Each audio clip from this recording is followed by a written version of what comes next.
we episodes. The we episodes with Mo 3 times. Stall me out, DJ. Stall me out.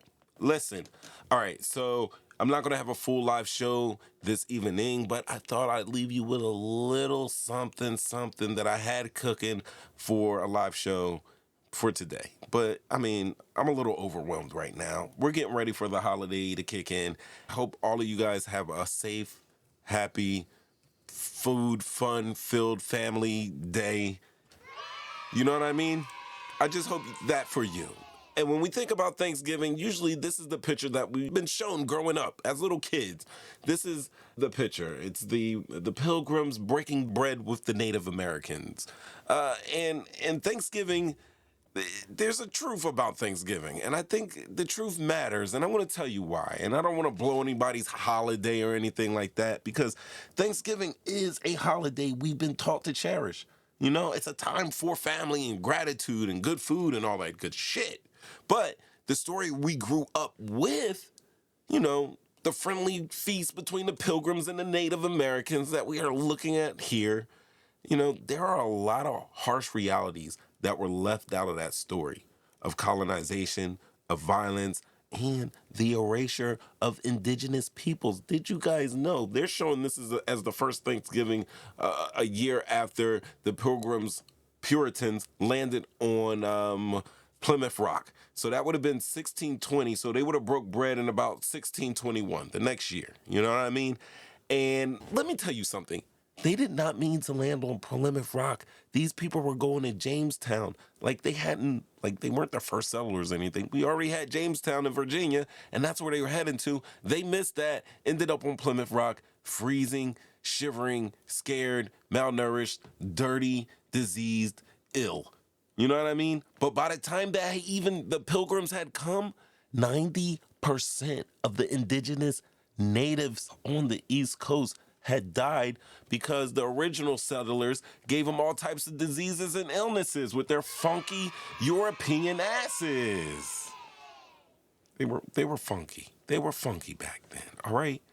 And what happens is there's a whitewashing of history. I know that's a key word, of whitewashing, and I don't like the whitewashing or the blackballing or doing any type of any talk about actions and prescribing it to a certain race. So we could say washing history, but obviously we would have to say whitewashing history, because whether it's through the Thanksgiving myth or banning discussions like critical race theory, I think that hurts everyone. It hurts all of us. I mean, because it really denies us a chance to learn, to grow, and to connect on a deeper level.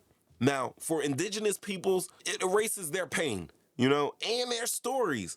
And for the rest of us, it leaves behind a shallow, fragile understanding of who we are. And if you looked at this picture and got the sense of Thanksgiving, camaraderie, looking at this, that's cool.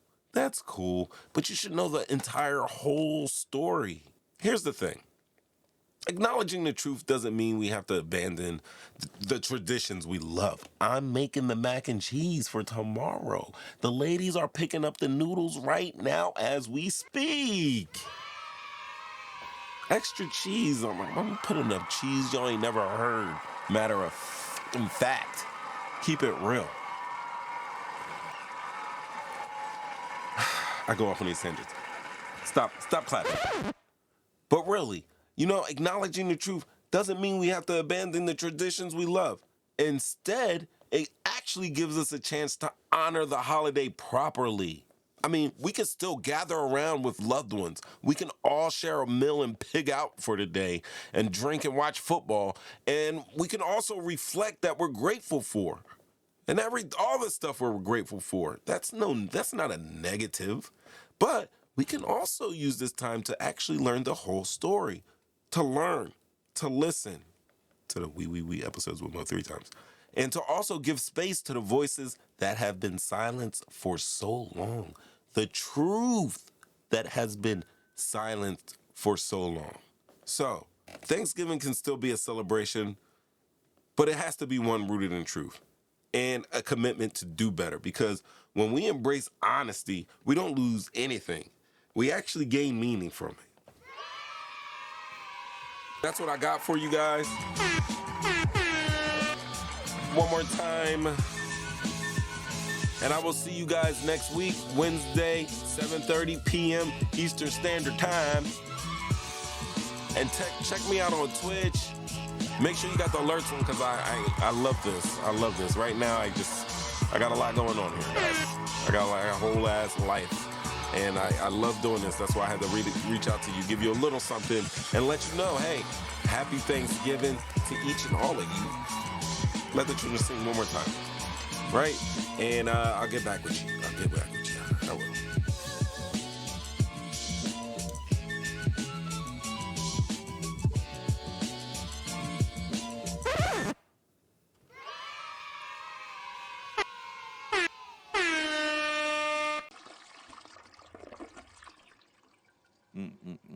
They,